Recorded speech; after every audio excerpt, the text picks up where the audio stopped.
ইমাম আহমদ ইবনে হাম্বল উনি সফরে বেরিয়েছেন হাদিস কালেকশনের জন্য। প্রচন্ড শীতের রাত, উনি মাগরিবের নামাজ এশারের নামাজ পড়ে একটা মসজিদে শুয়ে পড়লেন, আর শুয়ে শুয়ে হাদিস পড়তেছেন।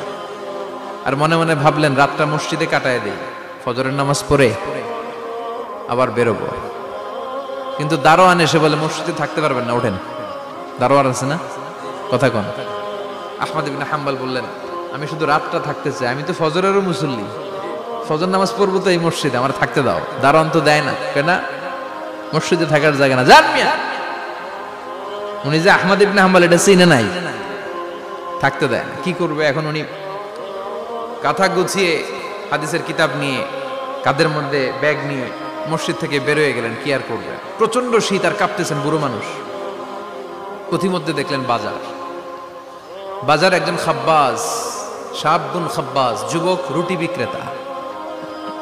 সে রুটি বিক্রি করে, চুলার মধ্যে রুটি সেকে।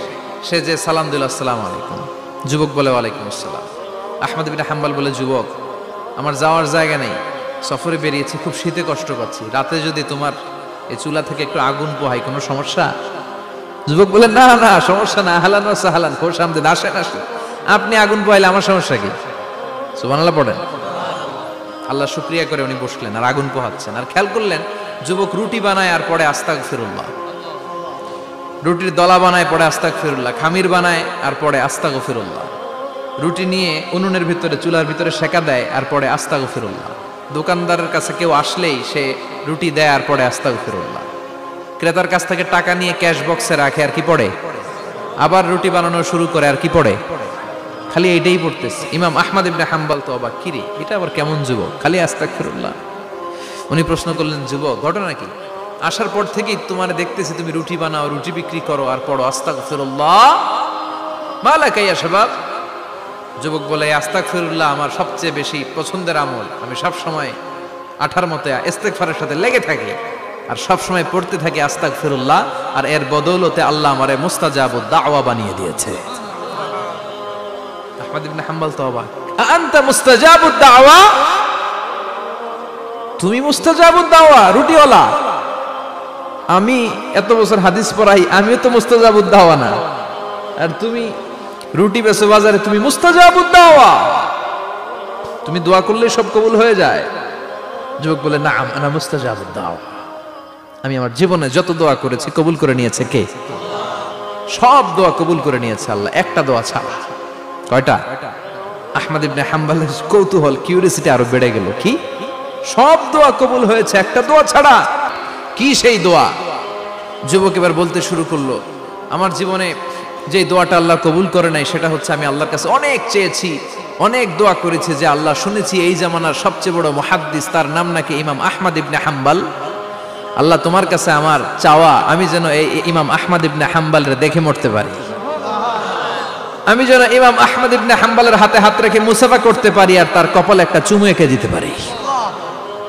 আহমদ ইবনে হাম্বল আবেগপ্রবণ হয়ে গেলেন, চোখের পানি ছেড়ে দিলেন, বললেন যুবক তোমার এই দোয়াটাও কবুল হয়ে গিয়েছে।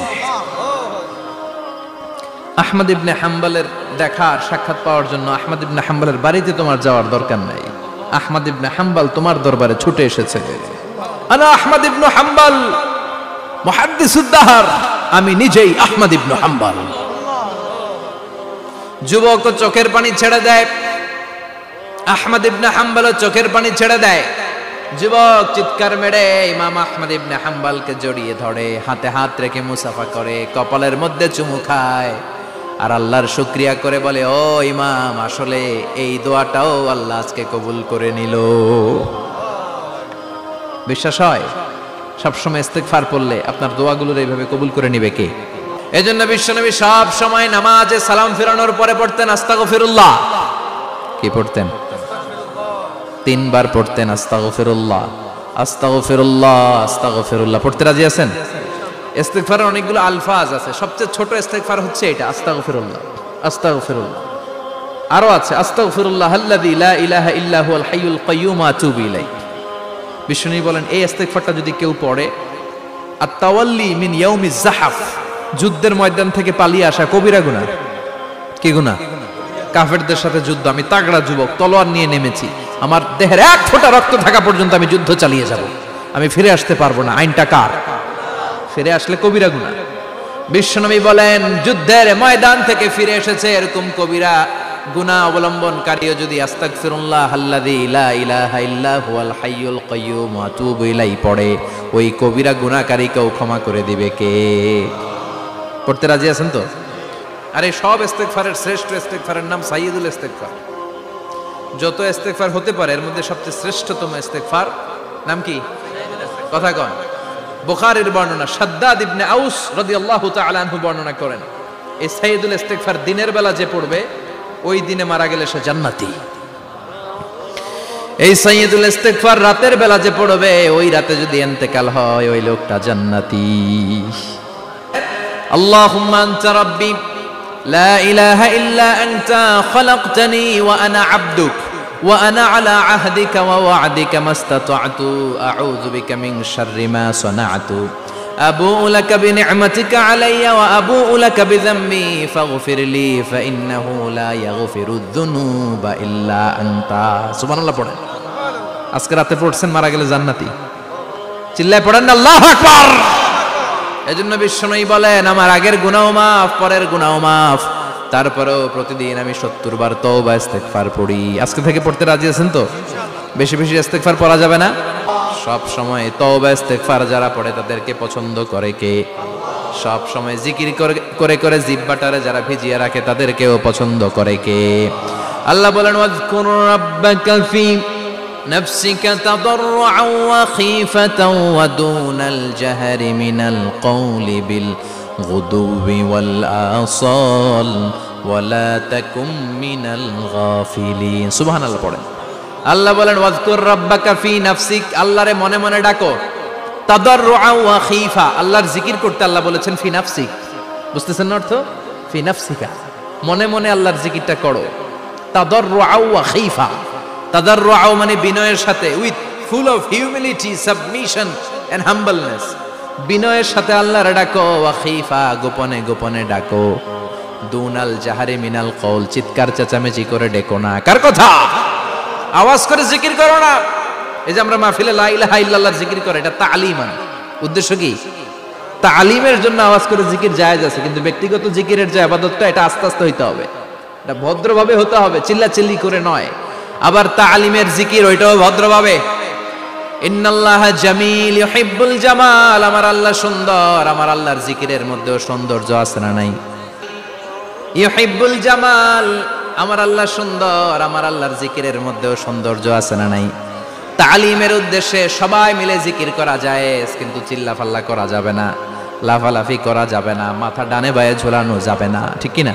কিন্তু লাফালাফির জিকির আছে না নাই? লাফাইতে লাফাইতে, হ্যাঁ, গাছের আগায় বাঁশের আগায়। আবার যিনি জিকির পরিচালনা করে ওনার কান্দে যাই ওঠে, আছে না নাই? কি সুন্দর দেখেন, ইসলাম বুঝা কত সহজ। ওয়াজকুর রাব্বাকা ফি নাফসিকা তাদাররুআন ওয়া খীফা, গোপনে জিকির করো, ভদ্রতার সাথে বিনয়ের সাথে জিকির করো। ওয়ালা তাকুম মিনাল গাফিলিন, দুনাল জাহারি মিনাল কওল, চিৎকার চেঁচামেচি করে জিকির করো না। বিষ্ণু বললেন, খবরদার, চিৎকার চেঁচামেচি করে লাফালাফি করে যারা জিকির করে এরা মনে করে আল্লাহ কানে শোনে না। কথা বলেন, আপনি গোপনেও আল্লাহর ডাকলে আপনার ডাকে সাড়া দিবে কে? এজন্য রাব্বুল আলামিন বলেন, ফাযকুরুনি আযকুরকুম ওয়াশকুরুলি ওয়ালা তাকফুরুন। বান্দা, আমার জিকির তোমরা করো, আমিও তোমাদের জিকির করব, ঠিক কি না?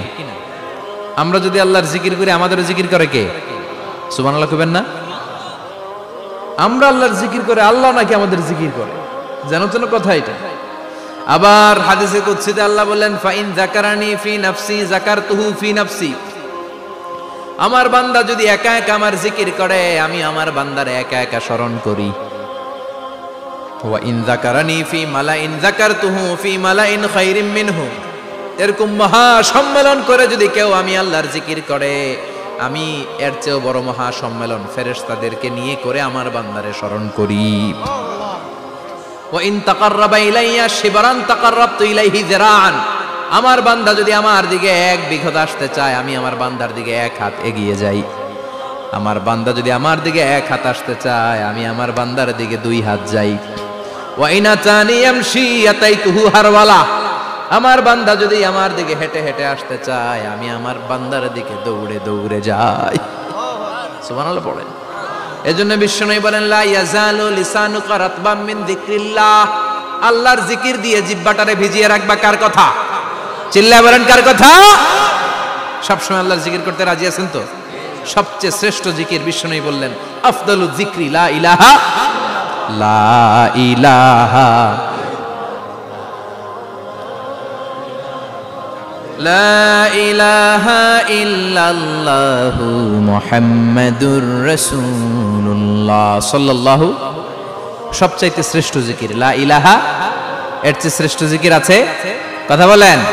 বিশ্বনবী বললেন, মান ক্বালা লা ইলাহা ইল্লাল্লাহ সিদকান মিন কলবিহি, একনিষ্ঠতার সাথে অন্তর থেকে কেউ যদি জীবনে একবার বলে লা ইলাহা ইল্লাল্লাহ, দাখালাল জান্নাহ, তার যদি পাপ থাকে, অন্যায় থাকে, ওই পাপ আর অন্যায়ের শাস্তিগুলার পরে কোনো না কোনো দিন আমার ওই বান্দা জান্নাতে ঢুকবে। একবার যদি খালিসান মিন কলবিহি সে পড়ে লা ইলাহা ইল্লাল্লাহ, তার জন্য জান্নাতকে অবধারিত করে দিয়েছে কে? পবিত্র বাণী, এটা কালিমে তৈয়বা। আবু সাঈদ আল খুদরি থেকে বর্ণিত, মুস্তাদরেকে হাকিম আর সহিহ ইবনে হিব্বানে এসেছে। বিশ্বনবী বলেন, মুসা আলাইহিস সালাম আল্লাহর একবার প্রশ্ন করলেন, ইয়া রাব আল্লিমনি দুআআন আদউ বিহি, আপনি আমার এমন একটা জিকির শিক্ষা দেন যে এই জিকির দিয়ে আমি শুধু আপনার জিকির করব, কেউ এই জিকির করতে পারবে না। এই জিকির জানবো শুধু আমি, আর জানবেন কথা কোন? প্রশ্ন করছে কে?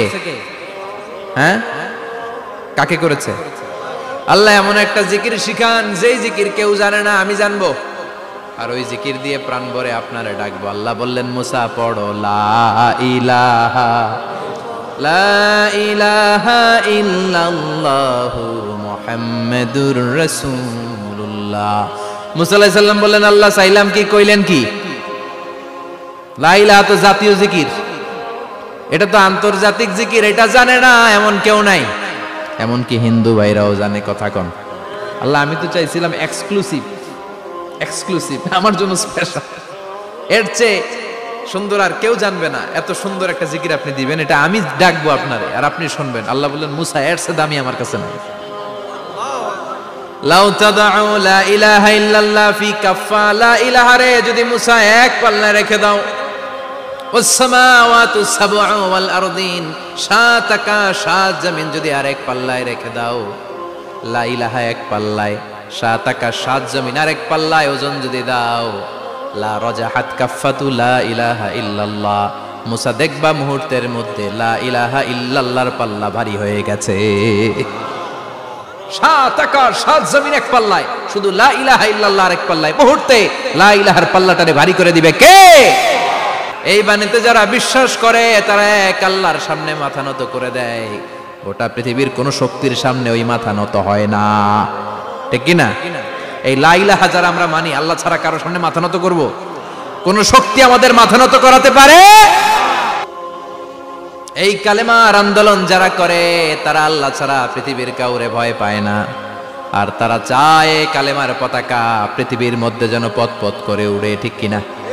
বাংলার জমিনে কালেমার পতাকা উড়ুক, আমরা চাই কি চাই না?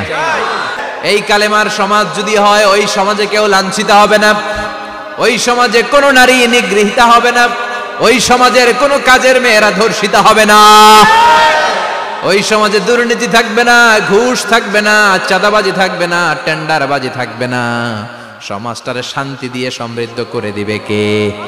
এজন্য সব সময় জিকির করতে হবে একজনের, চিল্লায় বলেন তিনি কে? শ্রেষ্ঠ জিকির হচ্ছে লা ইলাহা। করতে রাজি আছেন? সব সময় জিকিরটা করতে রাজি আছেন?